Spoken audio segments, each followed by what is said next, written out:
factores biológicos. Si os parece bien, sí que me gustaría incidir un poquito más en esto.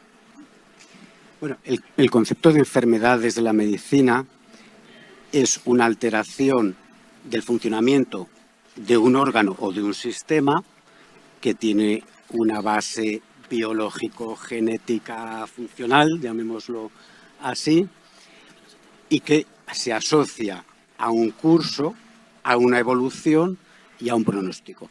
Idealmente tiene una anatomía patológica, que son las alteraciones macroscópicas o microscópicas que acompañan a esa enfermedad. Un cáncer, un problema cardíaco, etcétera. En psiquiatría es cierto que todo esto, o todo este concepto que estoy diciendo o intentando explicar, todavía se conoce parcialmente. No me cuesta reconocer que, evidentemente, somos una rama de la medicina que está todavía parcialmente desarrollada. Pero está habiendo grandes avances, está habiendo estudios publicados por grupos muy potentes y muy solventes, y hombre, yo creo que el cambio que ha habido en los últimos años y lo que está previsto que haya, además ahora con todo lo que es la inteligencia artificial que permite manejar datos de poblaciones, de pacientes y de población general, es muy probable que en los próximos años tengamos marcadores mucho más definidos que lo que tenemos ahora. Decir que no existen o que no hay una base cerebral.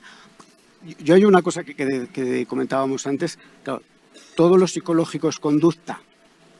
Bueno, ahora sale mi parte psicológica, yo creo que no. Que hay otros aspectos, cogniciones. Dime alguno. Cogniciones, emociones. Bueno, es que, entiéndeme, perdona, precisamente eso es lo que muestra que el término conducta en su sentido completo y psicológico es desconocido para ti.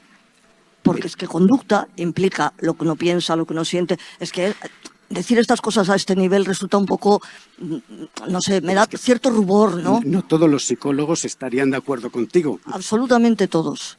Bueno, no vamos a hacer una encuesta aquí en la sala. En la sala tenemos todo lo de ganar, pero es que ese no es el problema. Lo que no estarían de acuerdo conmigo los psicólogos no es en la cuestión de definición, sino en la forma de estudio.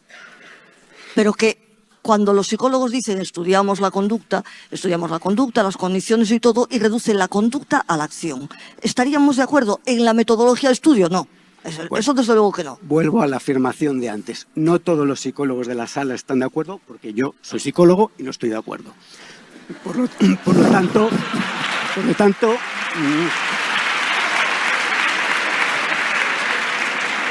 y no vamos a hacer ciencia democrática, porque aunque la democracia es muy buena, pero hay cosas que no se pueden votar. Pero evidentemente, si en el público hay terapeutas cognitivo-conductuales, se estarán revolviendo en su cerebro o en su cuerpo el no hablar de emociones y no hablar de otros factores más allá de la pura conducta. Y si hay algún psicoanalista, pues probablemente también, aunque pues el psicoanálisis tiene sus problemas que ahora tampoco vamos a entrar.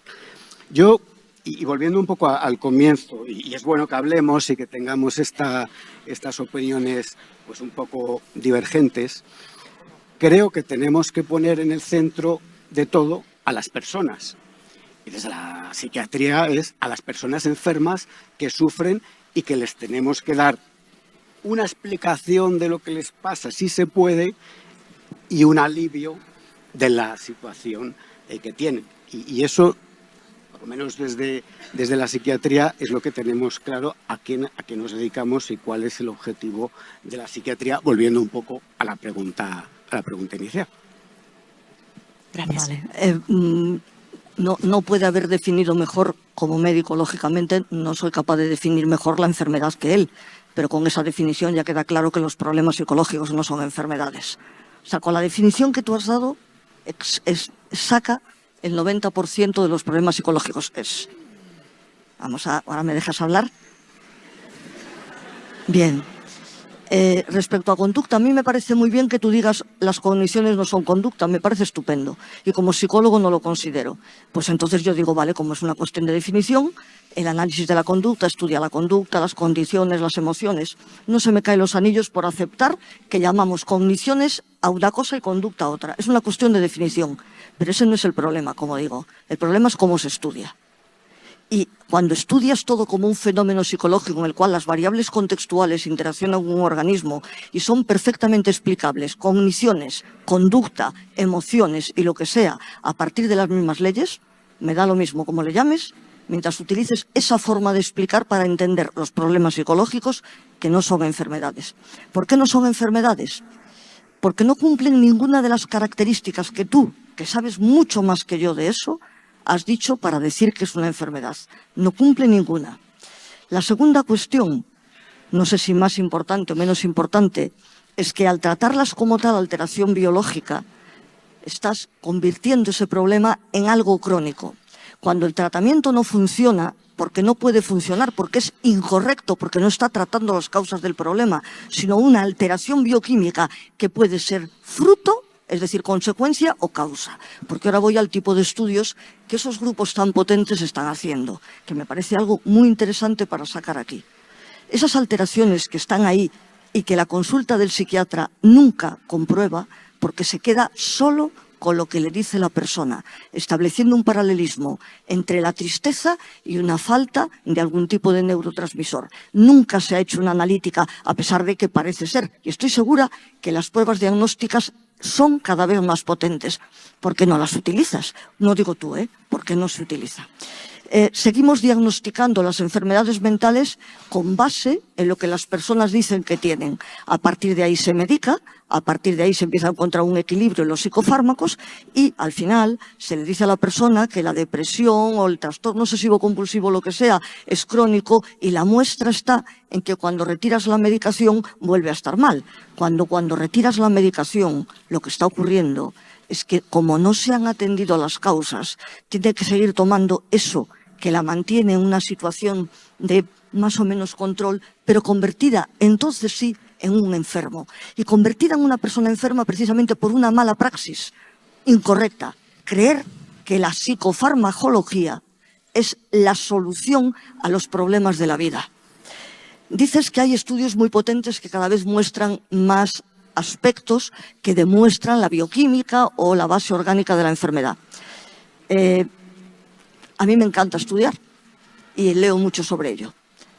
Aún no he encontrado un estudio, y puede haberlo, pero desde luego hay mayoritarios los que se hacen con personas que ya tienen esos diagnósticos, porque es muy difícil estudiar la depresión en personas que no están diagnosticadas. ¿Cómo sabes que esa alteración bioquímica no es consecuencia precisamente debido a que el propio cerebro, que es un órgano muy plástico, se va adaptando a las condiciones vitales? ¿Por qué simplemente con estudios correlacionales, con personas que ya han sido diagnosticadas y en su gran mayoría medicadas, se concluye que esa alteración es la causa del problema que tienen? Son estudios muy potentes, correlacionales en su mayoría, con personas que ya tienen el diagnóstico y donde no se puede saber cuál es la causa y cuál es el efecto. Una cosita. Con respecto a la crisis de la psiquiatría, te pasaré por correo electrónico muchos artículos muy interesantes. Pues prometo leerlos.